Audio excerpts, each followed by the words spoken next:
All right, how's it going, everyone? Welcome to another episode of Grizzly's Cave. This is Grizzly Andrew. Hope everybody's doing good. Before we continue on with the life of the late Brian Adams, or as he was also known as Crush, I want to remind the fans about the next NAW wrestling event. It will be Saturday, June the 6th at the Nebo Community Center in Nebo, Kentucky. The bell time is 7 p.m. Doors will open at 6 p.m.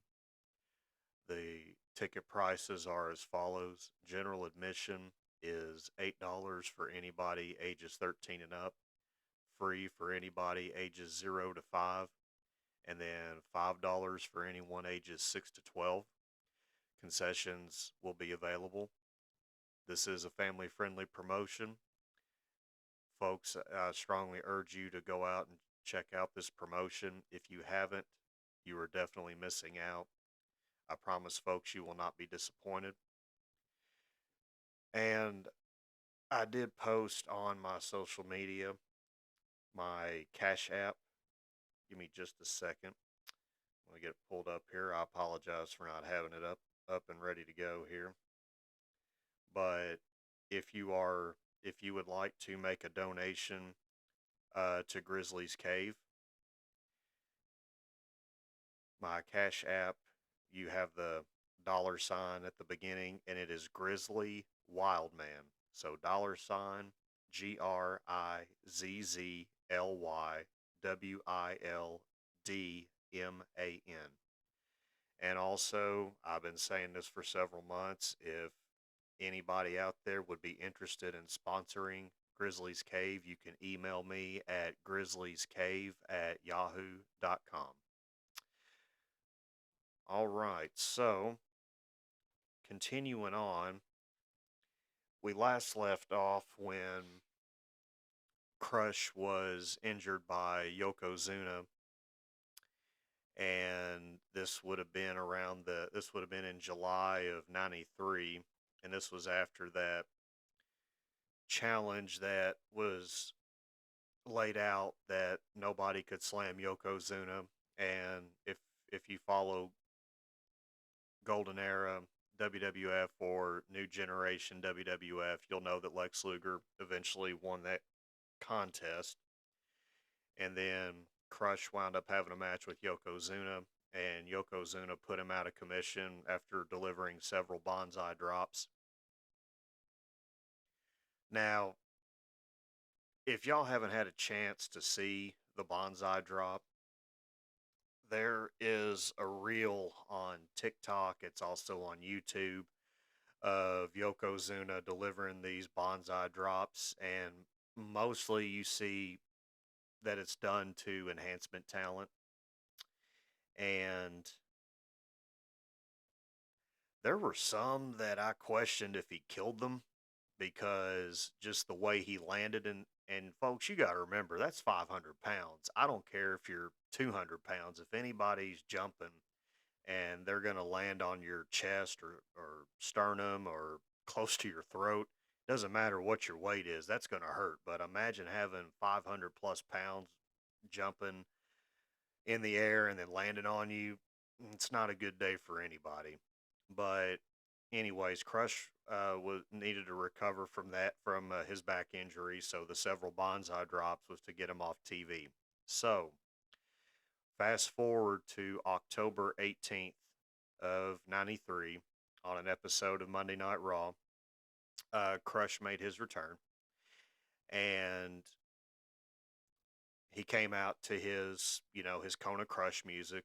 And for the record, usually on TikTok, whenever I advertise that I've got a episode for a particular wrestler, I usually try to get their entrance music, and I could not find a clip with just Crush's music. The closest thing I could find, other than the Demolition theme, there was an audio clip of, I want to say it was from the '93 King of the Ring when he challenged Shawn Michaels. You can hear the music, but basically Howard Finkel's introducing him, and then you can hear JR and Bobby Heenan on commentary. I was like, nah, I don't want to use that. So I wound up going to using the demolition theme on that particular TikTok reel. All right. So, anyways, getting back, um, he returned back and he looked different. He grew out facial hair and he's cutting a pretty scathing promo into Randy Savage. And it's been a while since I watched the clip, but basically, basically, he ripped into Savage about how Macho talked him into getting into the ring with Yokozuna, even though he already had a bad back and everything else. And in a nutshell, um, Crush said that Savage failed to contact him while he was recovering and all this and that. Just typical old school stuff. And before I forget, folks, I'm still reading from wikipedia.org. I definitely don't want to get in any type of trouble here, so I better give wikipedia.org the credit. Savage encouraged him to enter the Body Slam Challenge and he hurt his back. And then he was unsuccessful in defeating Yokozuna. I'm sorry, I'm beating a dead horse on this. Savage supposedly failed to contact him. Well, at some point, Savage got into the ring, and Savage did his typical Macho Man style promo. They patched things up. Everything seemed great, and then they were walking. They walked out of the ring. They're standing in the aisleway. Crush, raises his and Macho Man's hands and stuff to a really good fan ovation. Then all of a sudden, Crush gives him a short arm clothesline and decks him. And good heel stuff, I got to say. And Crush wound up gorilla pressing Savage over his head, and then he dropped him over a guardrail. And Savage wound up lacerating his tongue in the process. I do remember Mr. Fuji then came out. Crush and Fuji bowed their heads to each other. I believe Yokozuna had also come out as well. They attacked Savage, and that wrote Savage off for a little bit. Gorilla Monsoon called the gimmick the Native Hawaiian. This gimmick's also been referred to as Japanese Crush and all that. He did get different. He did get different music. It sounded more samurai based, I guess you could say. And his finishing move had switched from the Kona vice grip that he was using to the tilt-a-whirl backbreaker, and he wound up using that move whenever he went to WCW, which we'll get into that later. And so basically, it was, as it's stated here on Wikipedia, the native chief / Polynesian warrior gimmick. He already grew the goatee. He went back to the face paint, but it was a lot different. I kind of thought it was a little reminiscent of the late Michael Hegstrand, who was Road Warrior Hawk. And if you happen to look up this gimmick on any Google search image, it's a little similar, just different colors. He didn't have the bright neon color scheme anymore. He had more. He went more dark and all that. And I gotta say, he was a savage as a heel. He was a savage. And before I go on to the '93 Survivor Series, there was a match that he had with The Undertaker, and this would have been sometime between October of '93 and January of '94. And back whenever I had the Peacock app, and it had the WWE portion had the old Coliseum home videos and stuff that I used to watch when I was a kid when I'd go see my mamaw. There was one called The Undertaker's Gravest Matches, and this was back when he was still in the black and gray. And there was a match, I believe it was the last one, and during this match, now folks, I mean, I've seen guys slam Taker, choke slam him, tombstone him, F5 him, etc. I've never seen anybody take Taker and press him over their head multiple times. Crush put picked him up for a gorilla press, and he did multiple push presses. I mean, and Taker was 300 plus at this time, and I mean just an incredible feat of strength. And I mean, he crushed through him like he was a sack of potatoes, basically. And just yeah, I mean, Crush was a beast. Um, at the '93 Survivor Series, now Crush was in the main event, but before I get to that, the opening match of the Survivor Series had uh, Razor Ramon was the captain of his team. He also had Marty Jannetty and the 1-2-3 Kid, and originally it was supposed to have been Mr. Perfect. Now Mr. Perfect had left at this point. I I don't know if he was released or if it was back issues again and Lloyd's of London insurance and all that stuff. I don't really know but it had to have been one of those two things. And the opponents were supposed to be,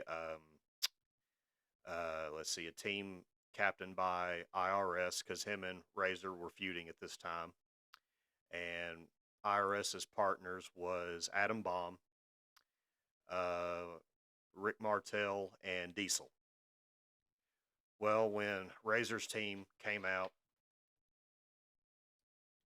obviously there was no Mr. Perfect, so he got on the microphone and was cutting a promo, and he was putting over who his who their mystery partner was, and he said stuff like, this guy is more macho than me, etc. And then eventually it revealed it was Randy Savage was the surprise opponent, and Savage had a pretty good showing. He actually got the first elimination in that match. He eliminated Diesel. He slammed Diesel or Kevin Nash, whatever you want to call him, and did his flying elbow and got the pin. Well, shortly after, Crush made an appearance and interfered, and Macho Man wound up getting eliminated by IRS. Well, fast forward to later in the night. So Crush was in the main event. It was he was on the team called the Foreign Fanatics, and it consisted of Yokozuna as the team captain, Ludwig Borga, and I won't go into much on him, but there is a episode on season 6 of Dark Side of the Ring if you're interested in learning more about Ludwig Borga. Long story short, he was being built as the next monster heel. And then originally it was supposed to have been the Quebecers, both Jacques and Pierre, and but Pierre or Carl Ouellet, he he wound up getting removed, and I don't remember exactly. I think he got injured or something had happened, but not I take that back. No, he was written out of storyline because Lex Luger uh, knocked him out with that metal plate in his forearm. I think that's what happened. But anyways, their opponents were the All Americans,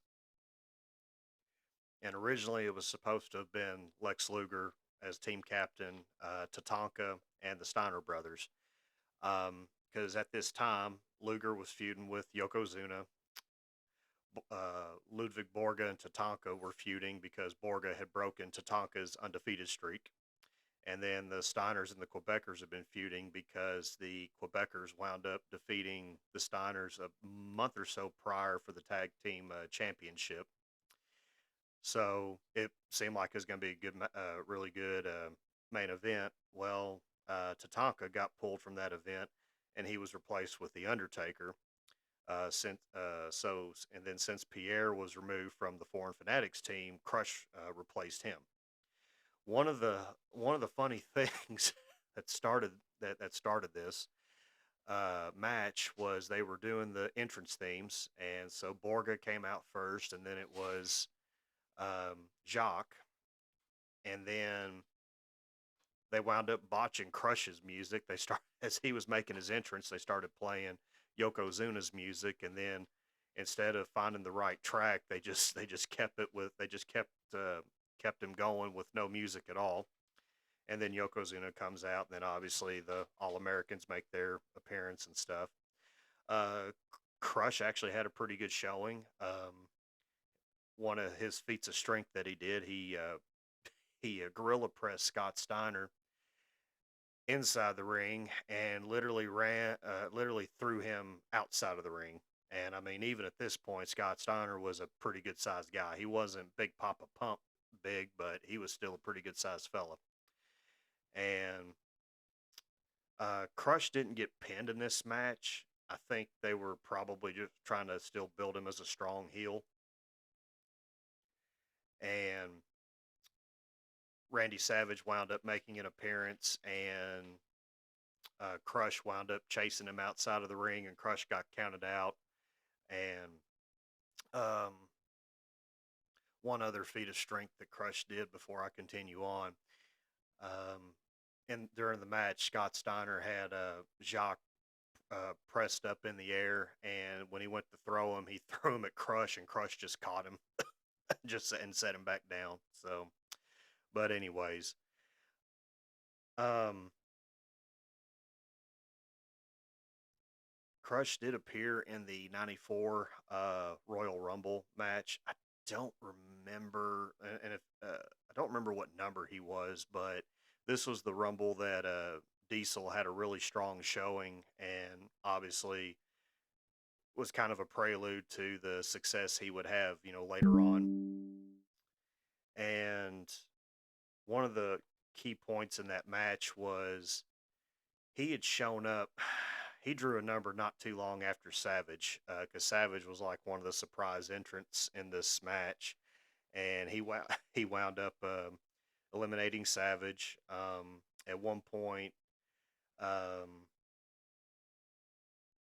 Doink the Clown made an appearance, which this wasn't the Matt Bourne. This was Ray Apollo, and he wound up dousing Crush with the water from that flower he had pinned to his jacket and stuff and all that. So it's some funny stuff. It took several guys to eliminate Crush as well. So again, he's had a pretty good showing, and I think he eliminated a few other guys too. It's been a while since I've watched that match. But getting back to Savage and Crush, they wound up having a Falls Count Anywhere match at WrestleMania 10. And if I remember correctly, this was the third match on the card. And it wasn't like it wasn't like the Falls Count Anywhere matches we have now nowadays. This one, basically, long story short, you could pin your opponent anywhere, but you had to reach the ring by a 10 count. So it was kind of like a Falls Count Anywhere match meshed with a last man standing match in a nutshell.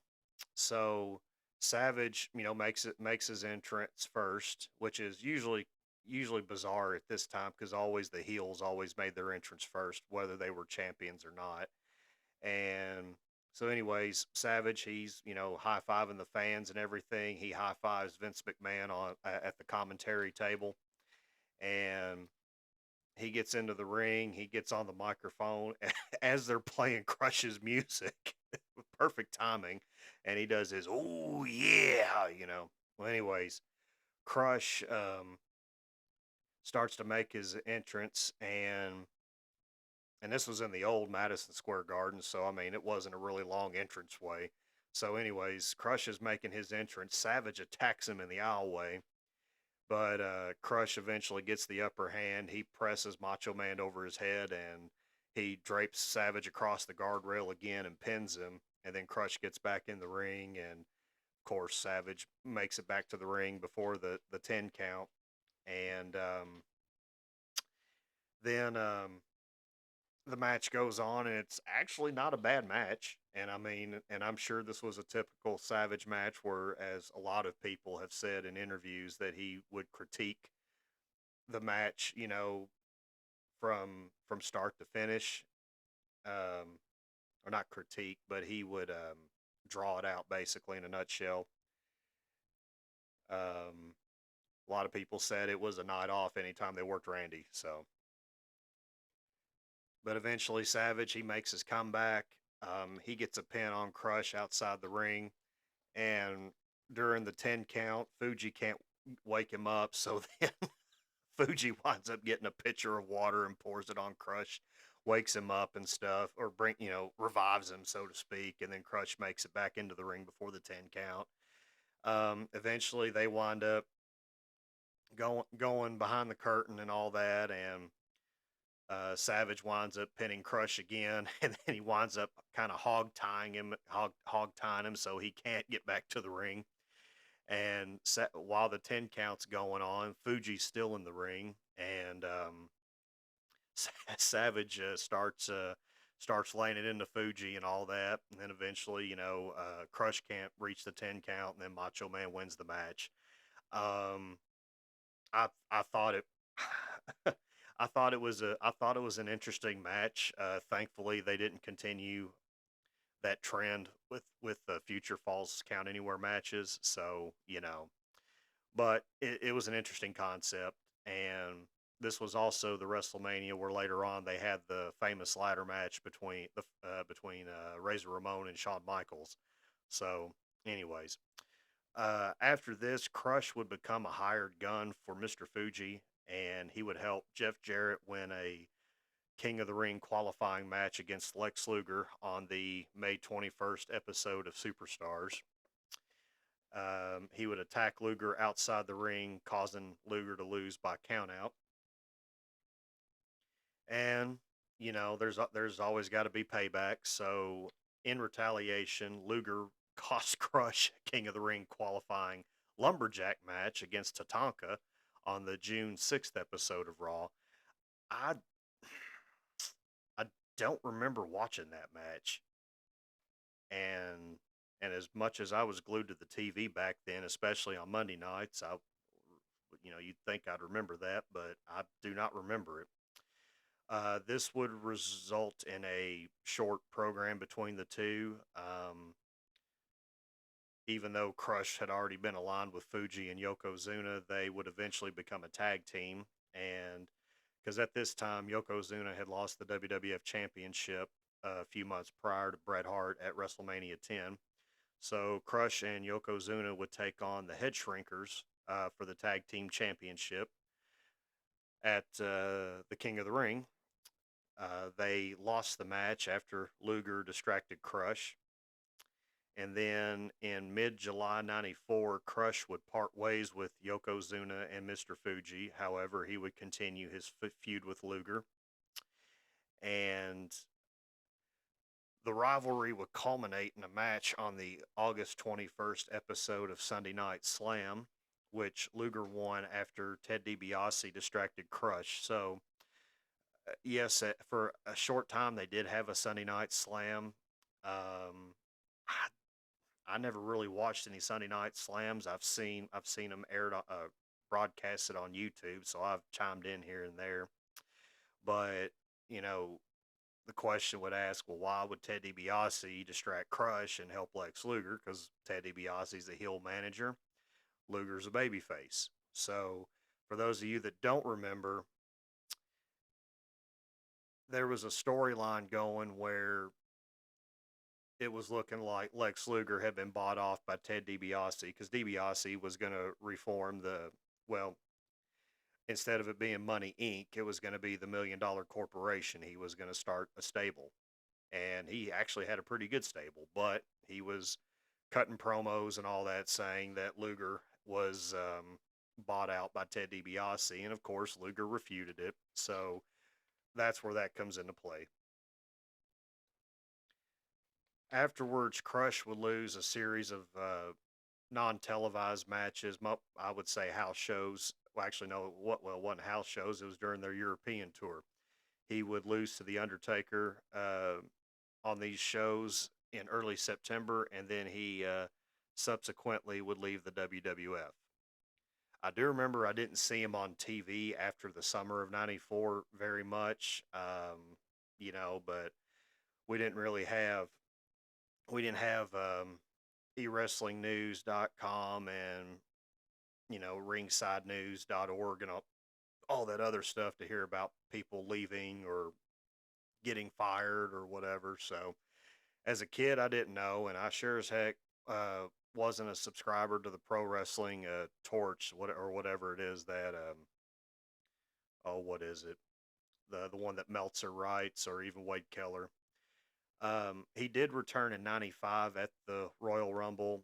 He was the number 30 entrant, and he actually had a pretty good showing. He eliminated both of the Smoking Guns, Bart Gunn, Billy Gunn, Adam Bomb, and Fatu from the Head Shrinkers. He was one of the final four wrestlers in the ring with Lex Luger, Shawn Michaels, and the British Bulldog. Um, he would eliminate Luger with help from Shawn Michaels. However, he tried to press slam Shawn Michaels, but Shawn would wind up breaking his eyes. And after that, Michaels was obviously not up in the air, and then Bulldog would close him out of the ring. And this appearance at the Rumble was the only one that he had in '95. On March the 13th, while at home in Hawaii, I knew he had been arrested when they brought him back again, but I didn't know what the charges were. But he was arrested and jailed for purchasing steroids and possessing an illegal handgun. Um, I'm just going to say allegedly because I don't know. But Todd Pettengill, and if y'all are my age and you watch the WWF, I don't know how y'all felt about Todd Pettengill. I thought the guy was kind of annoying. I wasn't a huge fan of him, but Pettengill on the March 25, 1995 episode of WWF Mania he announced that Crush was arrested and fired. This was one of the few public terminations from WWF. Um, okay, so I'm gonna a few things on this. If what he was charged, if what he was arrested and charged for is true, then obviously I'm not I can't support. I'm not going to support that. What I don't support is how, and I'm gonna go ahead and say this. I would say that was Vince telling Pettengill to do that, but that is humiliation. That is public humiliation. And if someone gets a charge like that, don't broadcast it to the world like that. I mean, eventually it's going to be public record. I understand that, but there were better ways of handling that. That was completely unnecessary. But this has been said about McMahon, and I'm not a Vince McMahon fan, and it's not just because of the whole Janelle Grant thing. It's there's a lot more to that, but Ted DiBiase stated himself on the Self Destruction of the Ultimate Warrior DVD. He said, "One of the things that is simply amazing about Vince McMahon is his ability to give somebody a second chance." So, after Adams had served his time in jail, he was brought back to the WWF in July of '96. He had a new biker look with denim clothing and a nose piercing chain. So I do remember this. It was really weird because there was a segment on, I can't remember if it was Superstars or if it was Monday Night Raw, but there's one of those cut screen segments where you can see the lot, the live, or actually it's pre-tape, but the live show, quote unquote, and then on the other side of the screen you can see other action happening. Well, on the other screen you saw um, Gorilla Monsoon, who was the acting president of the company since they didn't have Jack Tunney anymore. He was talking with um, basically a guy by the name of Clarence Mason. He was, a he was the lawyer for Crush, and Clarence Mason would go on to be known as Jay Biggs if you follow WCW there around 99, 2000 area or era whenever he was managing the Harlem Heat 2000. But anyways, you couldn't see who the person was. You could see a big guy with the denim clothing and stuff, and definitely looked like a biker. But you didn't know who it was until he made his entrance to the ring. But anyways, Gorilla Monsoon's mentioning about his charges and stuff and all that, and anyways, um, anyways, Clarence Mason, being the lawyer, is saying, "Oh yeah, but just kind of throwing stuff under the rug and all that, basically saying that all these charges, they didn't name the charges, they just said charges, and he basically just brushed it under the rug. Well, um, anyways, Crush would come back on Monday Night Raw, and the fans would actually chant "Jailbird" during his matches. Um, when he came back, he defeated Savio Vega. This was on the August 12th, 96 episode of Monday Night Raw, and he defeated him with a full Nelson. And then he also began using the Heart Punch as his new finishing move. And um, you don't really see the Heart Punch getting used anymore, but I believe Big John Studd used it, and I know there were some others that used it. I just can't think of off the top of my head. Um, but Crush would be in a Survivor Series elimination match at the 96 Survivor Series. He was on a team with Goldust, Jerry Lawler, and Hunter Hearst Helmsley, or who we now know as Triple H. And they took on Mark Marrow, who was Wildman Mark Marrow at this point. Um, Barry Windham, who was known as the Stalker at this point. Um, and then a debuting Rocky Maivia, who we all know today as The Rock. And Jake Roberts was actually brought in as a surprise opponent. And at this time, Marrow and Helmsley had been feuding over the Intercontinental Championship. Jerry Lawler and Jake Roberts did have a brief feud a few months earlier at the 96 SummerSlam. Um, Barry Windham, or I'm sorry, the Stalker and Goldust had kind of had a brief feud, but nothing really to write home about.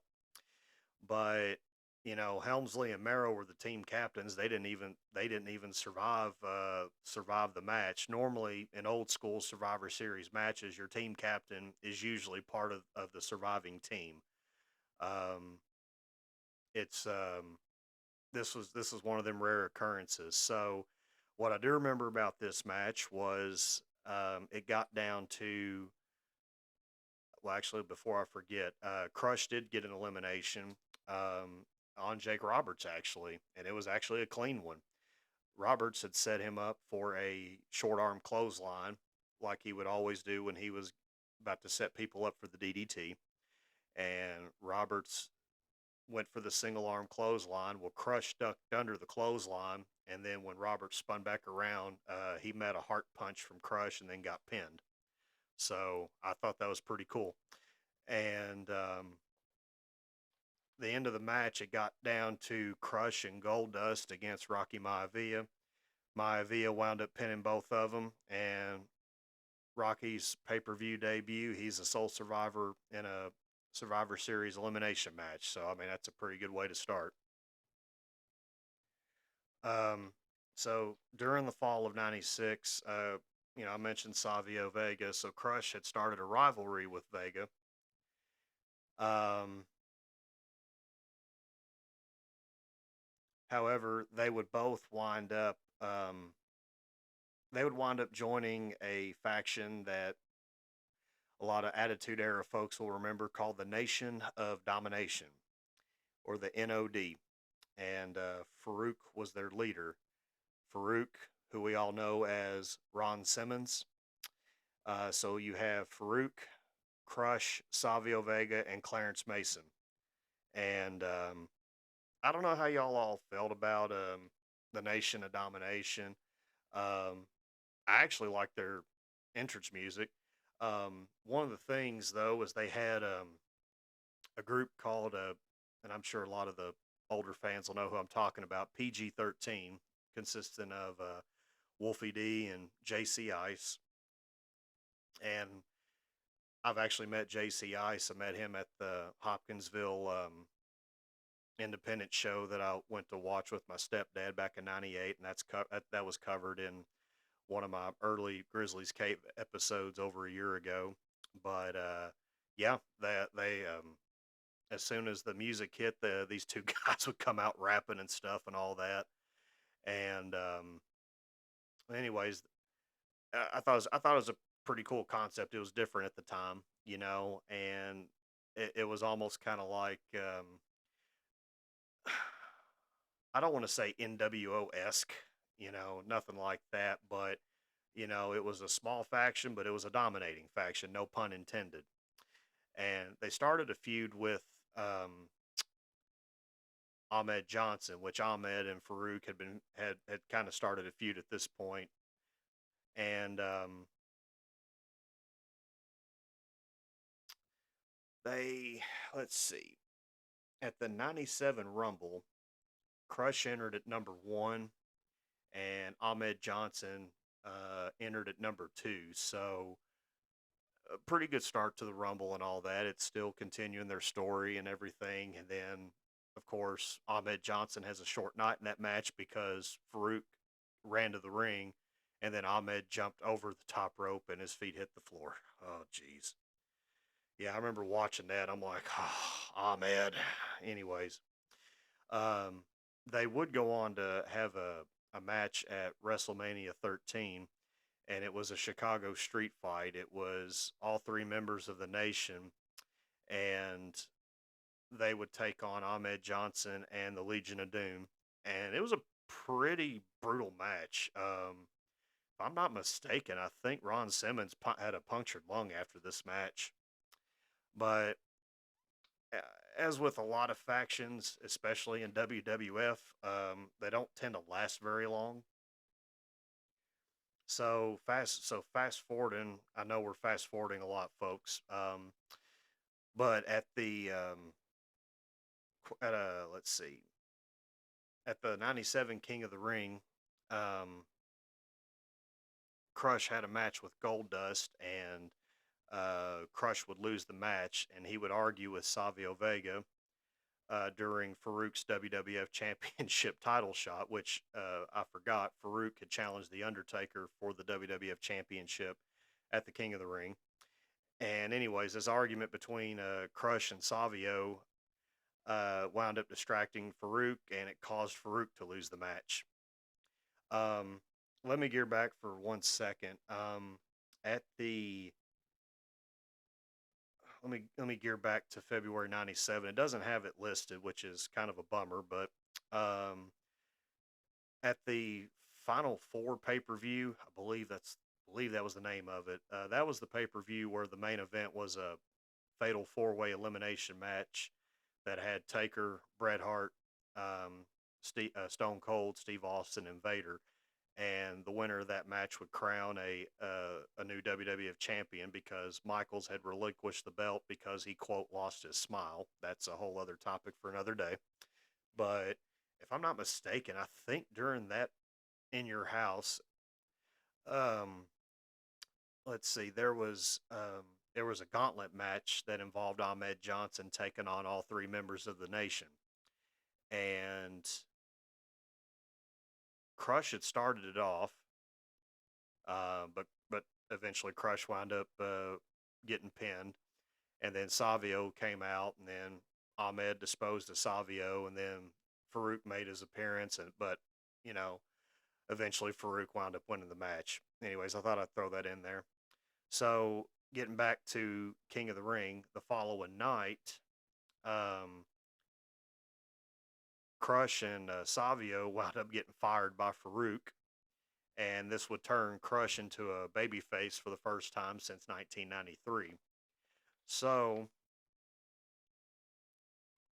Farouk had built a new nation at this point, and this one consisted of him, um, D'Lo Brown, Kama Mustafa, who we all knew as Papa Shango, but then would eventually know as the Godfather.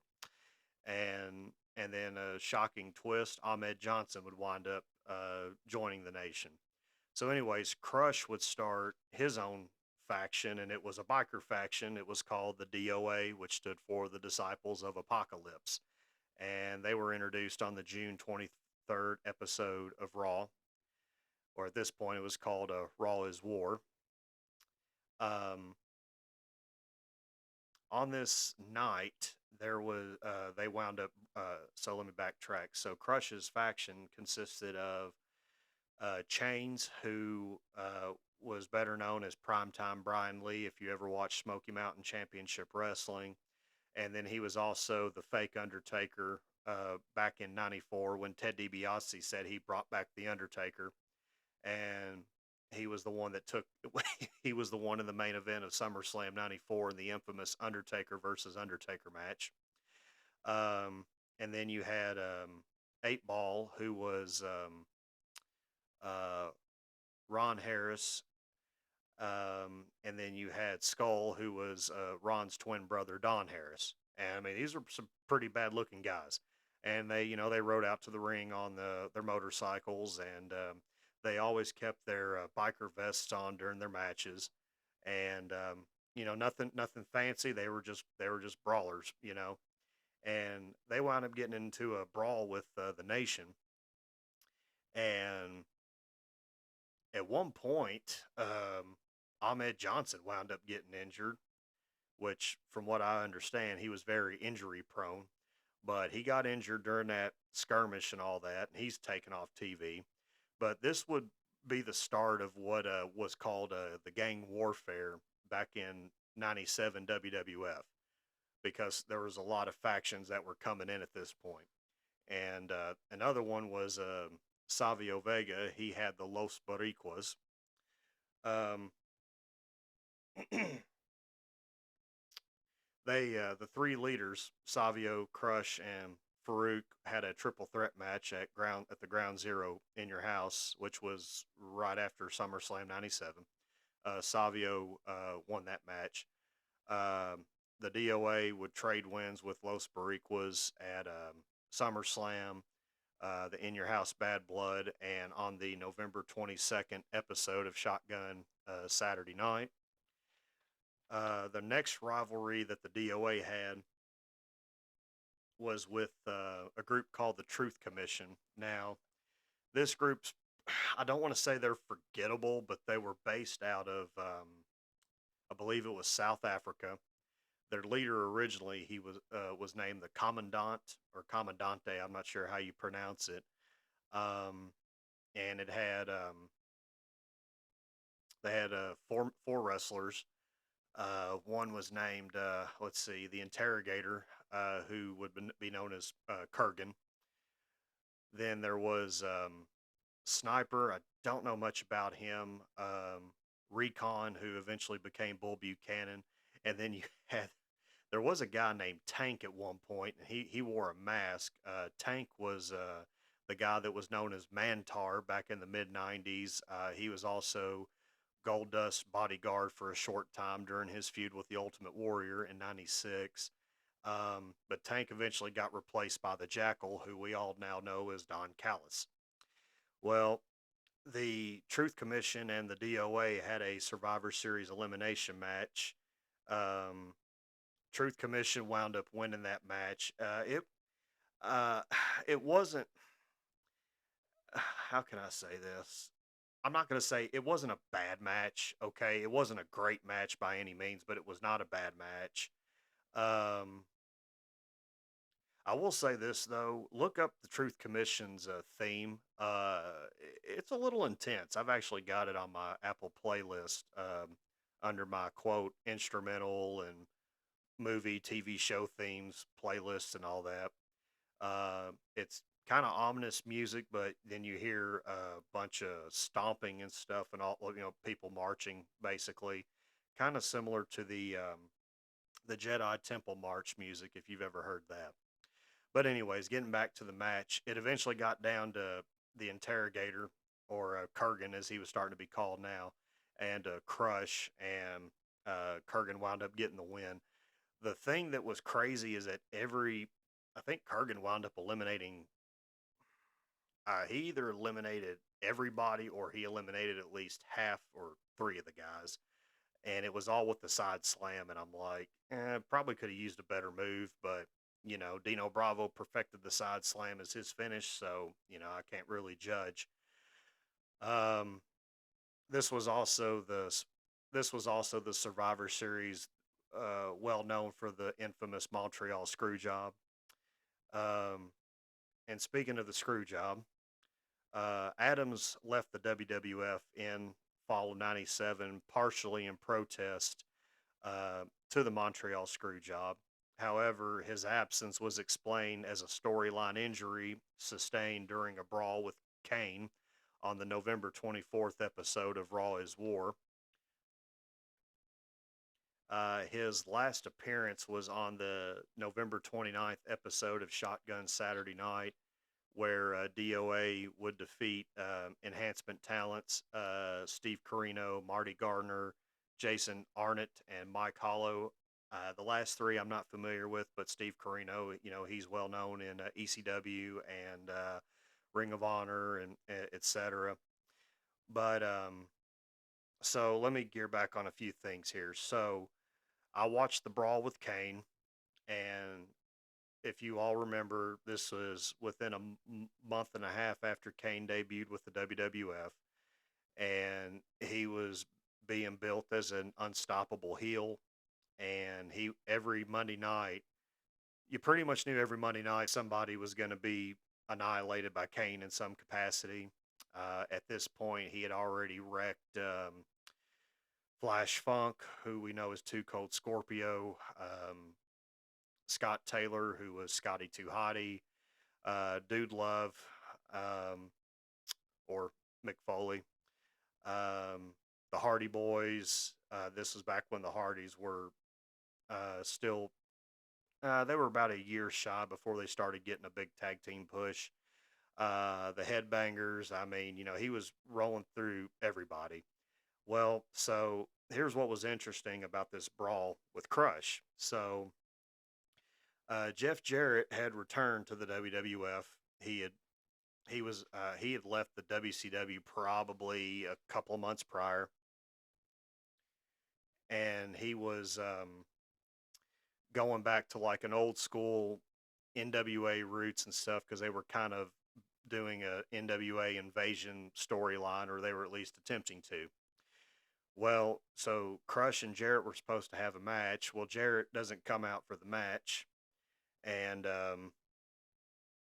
all of a sudden you see a camera with Jeff in the back, and the commentators are asking why he's not out in the ring for his match, and he's going on there saying, I was promised such and such, treatment with the better locker room and stuff, and then I'm brought back. I'm supposed to be wrestling chains and all that, and I'm like, oh gosh.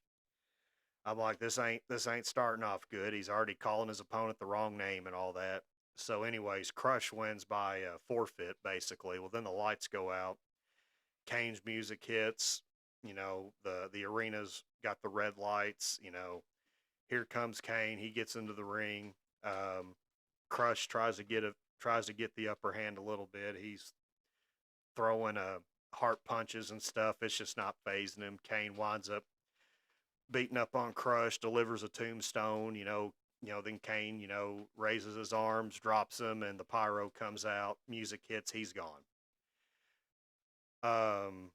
Now, in reference to the Montreal screw job,